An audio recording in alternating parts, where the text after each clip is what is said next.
I want you to just imagine a scenario for a second. Okay. What if you, or, someone you love deeply, gets diagnosed with a serious illness? Right, yeah. A terrifying thought right off the bat. Yeah, exactly. But now, imagine you find out that a groundbreaking cure actually exists. Like, it's out there in the world, it works, but you simply aren't allowed to get it.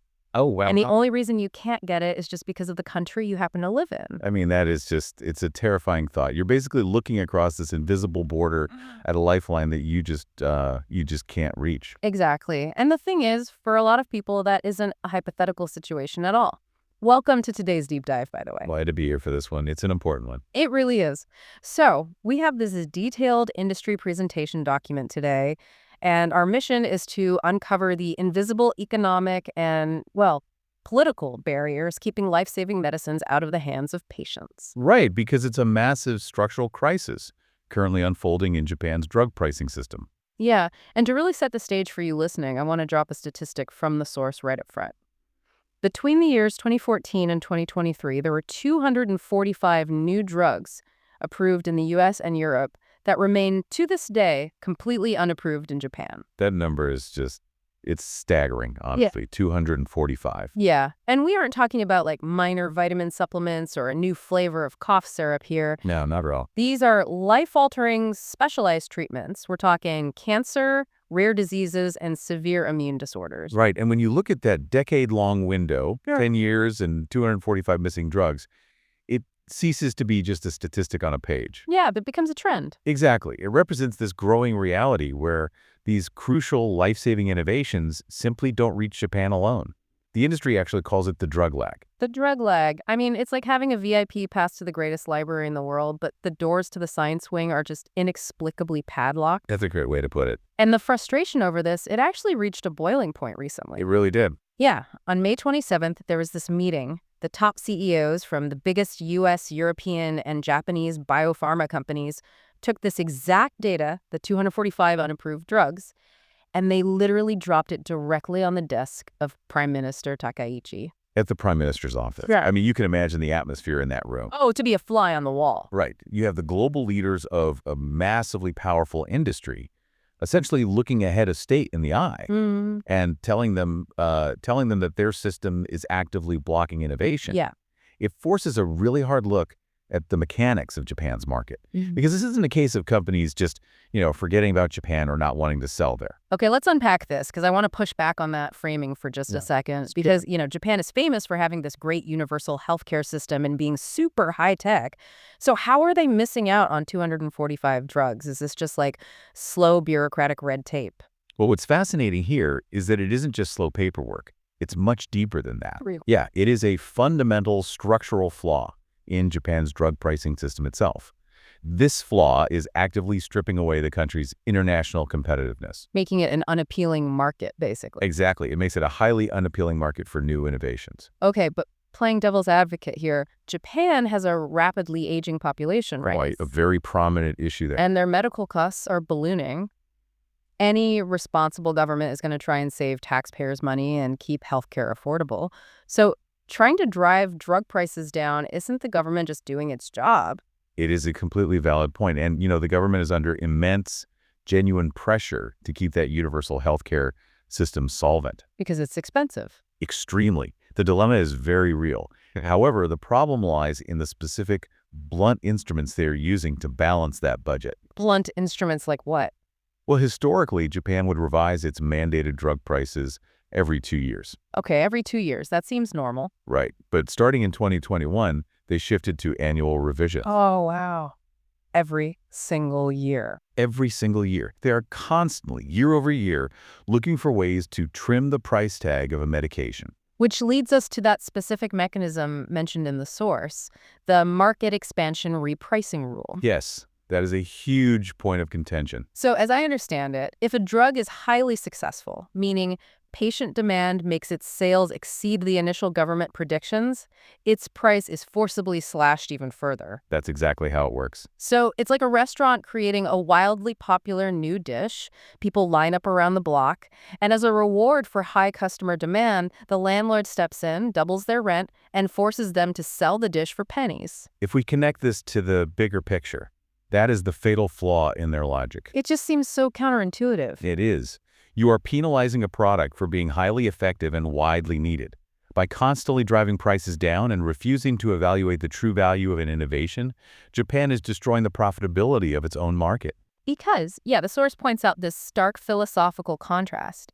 Japan prioritizes cost reduction over evaluating innovation, whereas the US and Europe, they prioritize evaluating the innovation first and then cost reduction. Exactly. And those short-term savings Japan is chasing, they're causing a long-term drought of life-saving research and development. Because if you cap the upside of a breakthrough drug, you destroy the incentive to introduce it there at all. Right. It's like you can't run a high-speed bullet train network if you insist on paying 1990s prices for the electricity to run it. Eventually, the power company just cuts you off. Which is pretty much exactly what is happening. The industry is pushing back so hard that, according to the presentation, the government actually scheduled a revision for the market expansion repricing system in 2026. Oh, so they realize it's a problem. They do, but the damage is compounding in the meantime. Here's where it gets really interesting, though, because we're talking about boardrooms and policy, but the source actually takes us down to the factory floor. Yes, the physical reality of making these drugs. Right. The author of this document actually worked in active pharmaceutical ingredient manufacturing, API. And APIs, for those who might not know, are the core chemical components that actually make a medication work. Exactly. And when you look at that supply chain reality, the government's cost-cutting logic completely collapses because Japan's prices have essentially stayed flat for 30 years. That'd be years of flat prices. Yeah. But over that same 30-year period, prices in the US and EU have more than doubled. And in manufacturing powerhouses like China and India, the costs have risen even higher. So Japan is basically standing alone, demanding cheaper and cheaper APIs in a global market where literally everything costs more to make. The domestic consequence is just brutal. The Japanese companies that supply the everyday generic and long-term drugs are being forced to operate at what the source calls volunteer-like prices. Volunteer-like, wow. Yeah, they can't survive on those margins, so they're getting wiped out.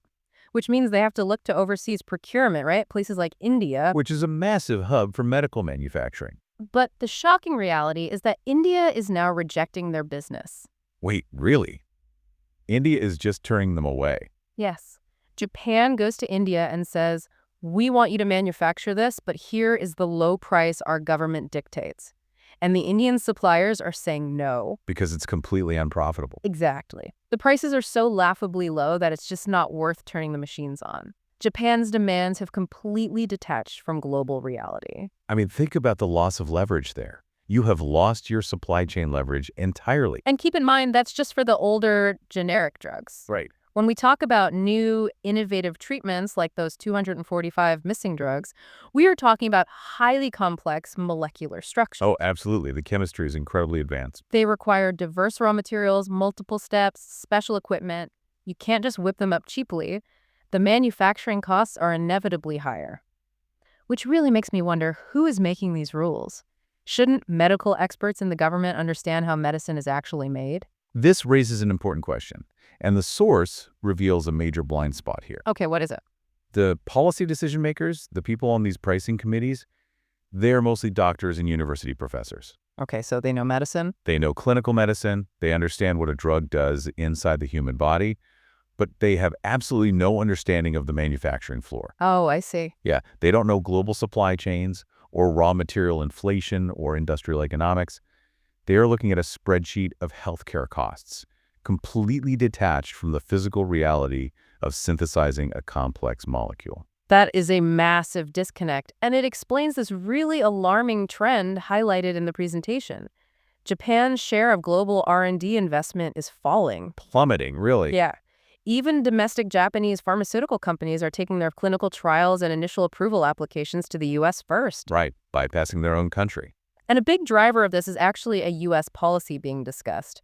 It was mentioned in a May 16th space regarding U.S. most favored nation drug pricing policies. Ah, yes. The most favored nation concept. That is a massive catalyst for this medical brain drain. Can you break that down for us? How does a U.S. policy affect Japan's drug lag? Sure. So most favored nation essentially means the U.S. government would propose a rule saying, we will not pay more for a drug than the lowest price paid by other comparable nations. So if a pharma company launches a new drug in Japan first, Exactly. And the Japanese pricing committee forces that price into the basement. then the U.S. says, hey, we want that basement price too. Precisely. The company is terrified that launching in a low-price market like Japan could inadvertently tank their revenue in the most lucrative market in the world, the U.S. So they just skip Japan to protect their global pricing. Yes, the Japanese pricing system is literally cornering itself. Wow. Okay, so now that the systemic rot is pretty clear, from the factory floor in India all the way up to the policy committees in Tokyo, let's pivot to the solutions, because the corporations actually presented a clear message. They did. At that meeting with the prime minister, they didn't mince words. They said government expenditure on innovative drugs simply must increase. And it wasn't just, we want higher prices for a profit. Right, it was framed as a national strategy. Exactly. To ensure patient access, keep Japan as a target for innovation, and strengthen medical security. The source points out this really interesting historical comparison. Japan has always treated steel, semiconductors, autos, telecom as core industries, right? Absolutely. Massive government investment in those sectors. Right, but they completely neglected pharma. Meanwhile, the US, EU, China, Korea, they've all heavily supported pharma as a state priority. And Prime Minister Takaichi actually acknowledged this. She said that drug discovery is now part of the growth strategy. But, the system hasn't caught up to that idea yet. So what does this all mean? How do they actually fix the system so it catches up? Well, the presentation outlines 3 essential reforms. Okay, let's go through them. First, fix the pricing system itself so it actually values innovation properly. And the key to this isn't just changing the math, it's changing the people. They need to stop letting the same fixed members sit on these committees forever. Get the doctors out of the room. Not out of the room, but bring in diverse experts alongside them. People who understand manufacturing and tech, who can be cycled in and out based on the specific project. That makes total sense. Bring the factory floor reality to the pricing desk. Okay, what's the second reform? Second is a review of mid-year revisions. They want to abolish the mid-year price cuts entirely. Wait, mid-year? So they cut prices annually, A&D, sometimes in the middle of the year too. Yes. And with today's inflation, a weak yen, and rising material costs, those surprise mid-year cuts are lethal. They directly destroy R&D budgets that companies have already locked in. That is wild. Okay, so value innovation with better experts and stop the surprise mid-year cuts. And the third reform? The third is creating a public-private national strategy. A cross-ministerial framework, kind of like what the EU does, which integrates drug discovery, regulatory affairs, pricing, and patient access, all into one cohesive system. I get treating pharma like infrastructure, like building bridges. But the source says something really specific here. It says, crucially, do not create a brand new organization from scratch. Yes, that is a huge point. But saying we should just make existing organizations agile without building a new one, that sounds a bit like corporate jargon to me. How does that actually solve the problem? It's a great question. Because the problem isn't a lack of bureaucracy, it's the rigidity of it. If you build a new agency, you just create new vested interests. New permanent bureaucrats. Exactly. But if you have flexible project-based teams, imagine allowing industry experts who actually understand complex, modern global supply chains to quickly jump into a policy discussion, lend their expertise, and then leave. Oh, I see. So it's fluid. Very fluid. That agility drastically improves the quality of government policy because it's grounded in real-time reality, not academic theory. There's a quote in the source from Thomas Schienecker. He's the CEO of Roche and chair of the Biopharmaceutical CEO Roundtable. A very influential voice. Yeah, he says that investment in innovative medicine is a strategic investment that supports not just health outcomes, but economic growth and security. And that is the ultimate takeaway here. Discussing drug access purely in the context of cutting medical costs is extremely dangerous. Because if this intellectual industry weakens, the top talent is just going to flee overseas. They will. The crisis is already here with those 245 missing drugs. If the system doesn't change, the future of Japanese medicine itself will be lost. Every citizen needs to look at this through the lens of what must change to protect our healthcare. Wow. So to recap our journey today, we moved from the shocking absence of 245 life-saving drugs to the punitive yearly price cuts to the crazy reality of India refusing Japanese contracts. A wild ride. Yeah. And finally, the vital need to treat pharmaceuticals not as a cost burden, but as a core pillar of national security. Absolutely. It really leaves you with something to ponder. We tend to think of medical breakthroughs as purely scientific hurdles, like scientists in lab coats looking through microscopes. Right, the eureka moment in the lab. Exactly. But based on our dive today, the final, sometimes impossible hurdle isn't science at all. It's economics and policy. Yeah. Just think about it. If you were a scientist who just discovered a miracle cure tomorrow, how much of your life would you have to spend fighting global pricing committees just to get that cure into the hands of the people who need it?